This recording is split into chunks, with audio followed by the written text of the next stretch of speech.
Welcome to Tamilmathi TNPSC. இந்த வீடியோவில் நம்ம தமிழ் இப்போ தான் படிக்க ஸ்டார்ட் பண்ணுறோம் அப்படின்னா எப்படி படிக்கிறது, எந்த மாதிரி ஹிண்ட்ஸ் எடுக்கிறது அப்படிங்கிறத பற்றி தான் பார்க்க போகிறோம். தமிழுக்கு சிலபஸ் பார்க்க வேண்டிய அவசியம் கிடையாது, எல்லாமே நம்ம படித்து தான் ஆகணும்.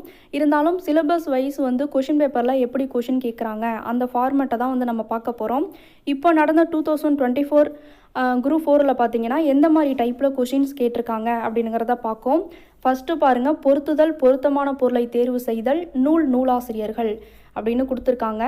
இதான் பார்த்தீங்கன்னா பொருத்தமான பொருளை தேர்வு செய்க அப்படிங்கிறதுக்கான ஒரு கொஷின். இது மாதிரி நான் நிறைய யூடியூப்பில் கொடுத்துருக்கேன் என்னோடய சேனல்லையே. நெக்ஸ்ட்டு பாருங்கள், நூலாசிரியர்கள். இது மட்டும் பார்த்தீங்கன்னா 9 கொஷின் பார்த்தீங்கன்னா நூலாசிரியர்கள் பற்றி மட்டும் வந்திருக்கு. அப்போ நீங்கள் என்ன பண்ணால் நூலாசிரியர்கள் டாபிக் ஃபுல்லாக நல்லா தரவாக படிச்சிட்டிங்கன்னா கண்டிப்பாக உங்களுக்கு ஒரு 10 மார்க்கு 10 கொஷின் போல் நீங்கள் நூல் ஆசிரியர்களை படித்தாலே நீங்கள் அட்டன் பண்ணிடலாம். என்னோட சேனல்லே கூட நான் நூலாசிரியர்கள் பற்றி ஒரு வீடியோ போட்டிருக்கேன். நெக்ஸ்ட்டு பாருங்கள், தொடர்கள் அப்படின்னு ஏதாவது ஒரு தொடர் கொடுத்து இது என்ன தொடர் அப்படின்னு கேட்பாங்க. இல்லைனா அந்த தொடர்கள் சம்மந்தப்பட்ட ஏதாவது கொஷின் கேட்பாங்க, இந்த தொடரை சொன்னவர் யார் அப்படின்ட்டு, அந்த மாதிரி டைப்பு. இது பாருங்கள், மக்கள் கவிஞர். இப்போது பாவலரேறு பிரிஞ்சுத்தனார் யார், தமிழ் திரு ரா இளங்குமரனார், அந்த மாதிரி அடைமொழிகள். அதே மாதிரி ஆசிரியர்களுக்கு உள்ள அந்த பட்ட பெயர்கள், நூல்களுக்கு உள்ள அடைமொழிகள், அது நல்லா பார்த்துக்கோங்க. அதில் கண்டிப்பாக கொஷின் இருக்குது. பிரித்தெழுதுக பார்த்தீங்கன்னா கொஞ்சம் கிரிட்டிக்கலான கொஷினாக கேட்பாங்க, பார்த்து நம்ம தான் அடிக்கணும். எதிர்ச்சொல் அதே மாதிரியே. இதெல்லாம் பார்த்திங்கன்னா ஈஸியாக மார்க் எடுக்கிற கொஷின்ஸு. பொருந்தா சொல்லை கண்டறிக, இதில் ஏதாவது ஒன்று டிஃப்ரெண்ட்டாக தெரியுது அப்படிங்கிறதுக்கெலாம் அதை நீங்கள் எடுக்கணும். நெக்ஸ்ட்டு பாருங்கள், பிழை திருத்தம்.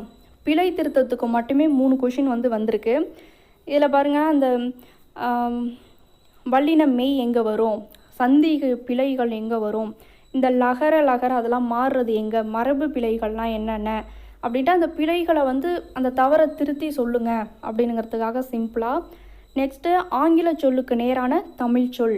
இது பார்த்திங்கன்னா ஸ்கூல் புக்கில் நிறைய இருக்குது. இதை மட்டும் படிச்சிங்கனாலே ஒரு கொஷின் கன்ஃபார்ம், ஒரு கொஷின் அந்த மாதிரி.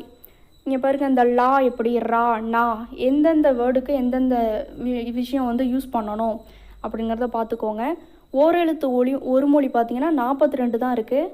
அந்த 42 படித்தாலே கன்ஃபார்ம் ஒரு மார்க்கு. இது பாருங்கள், வேர்ச்சொல். அதில் அந்த வேர்ச்சொல் சின்னதாக எடுக்கிறது தான் வேர்ச்சொல். நெக்ஸ்ட்டு பாருங்கள், வினைமுற்று, வினையெச்சம், வினையாளனின் பெயர், தொழிற்பெயர்.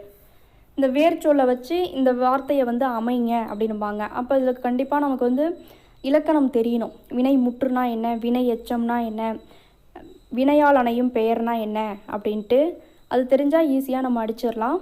இது பார்த்திங்கன்னா அகர வரிசைகள். இது ரொம்ப ஈஸியான 2 மார்க்கு கன்ஃபார்ம், 2 கொஷின் கன்ஃபார்ம். ஈஸியாக இதை நம்ம அடிச்சுட்டு போயிடலாம். நெக்ஸ்ட்டு சொற்களை ஒழுங்குபடுத்தி சொற்றொடர் ஆக்குதல். இதுவும் பார்த்திங்கன்னா மாறி மாறி இருக்கும். அது ஆர்டராக நம்ம ஒரு வார்த்தையாக மிங்கிள் பண்ணணும். அதுதான் பெயர்னுங்கிறது நிறைய இருக்குது. அந்த பெயர்கள் இலக்கணம் படிச்சிங்கனாலே இந்த கொஷின் நம்ம கன்ஃபார்ம் எடுத்துடலாம். நெக்ஸ்ட்டு பாருங்கள், இலக்கண குறிப்பு. இதுவும் ஸ்கூல் புக்கில் லாஸ்ட்டு பேஜிலலாம் கொஞ்சம் நிறைய இலக்கண குறிப்பு கொடுத்துருக்காங்க. இது 3 கொஷின் வருது. இலக்கண குறிப்பு மட்டும் நீங்கள் நல்லா படிச்சிங்கனாலே 3 கொஷின் கன்ஃபார்ம்.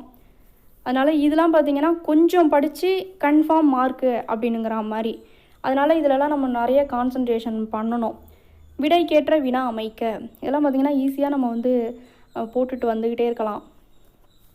இந்த வாக்கியம் என்ன வாக்கியம், இதுவும் நிறைய இருக்குது. செய்தி வாக்கியம், வினா வாக்கியம், கட்டளை வாக்கியம். அந்த டாப்பிக்கை சும்மா மேலோட்டமாக பார்த்திங்கன்னா இதை அடிச்சுட்டு போயிடலாம்.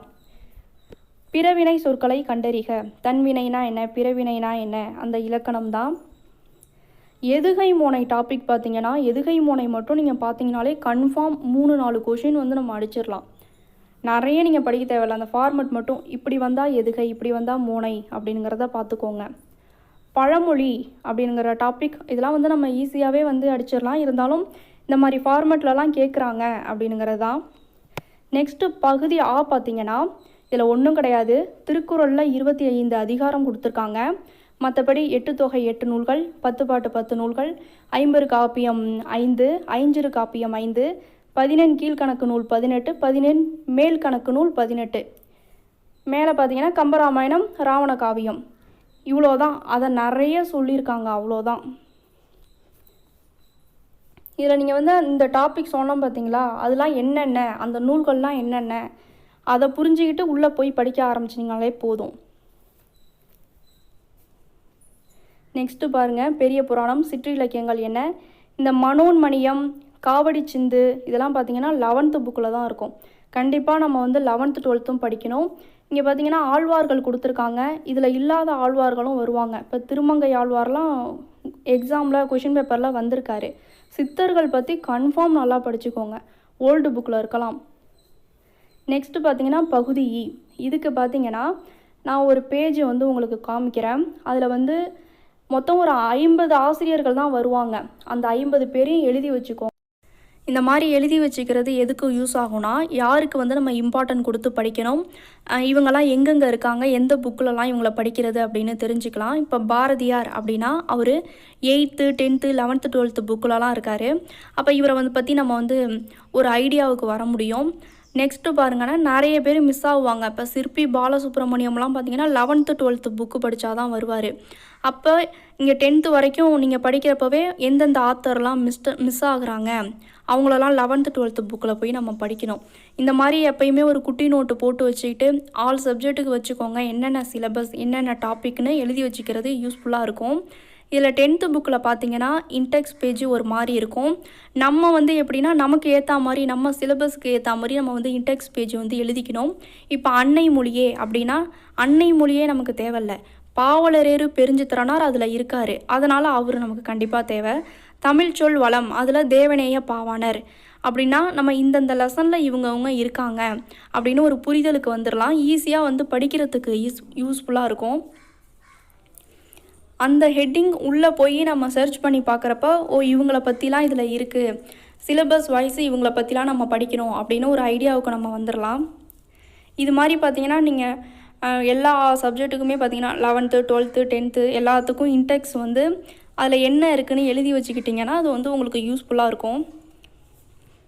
இப்போ இதில் பாருங்கள், காவடி சிந்துலாம் வந்து 11th 12th புக்கில் தான் வரும். குறுந்தொகை புறநானூறுலாம் எங்கே இருந்தாலும் நம்ம கண்டிப்பாக படித்து வச்சுக்கணும். ஓகே ஃப்ரெண்ட்ஸ், இந்த வீடியோ வந்து உங்களுக்கு யூஸ்ஃபுல்லாக இருக்கும்னு நினைக்கிறேன். தேங்க்ஸ் ஃபார் வாட்சிங்.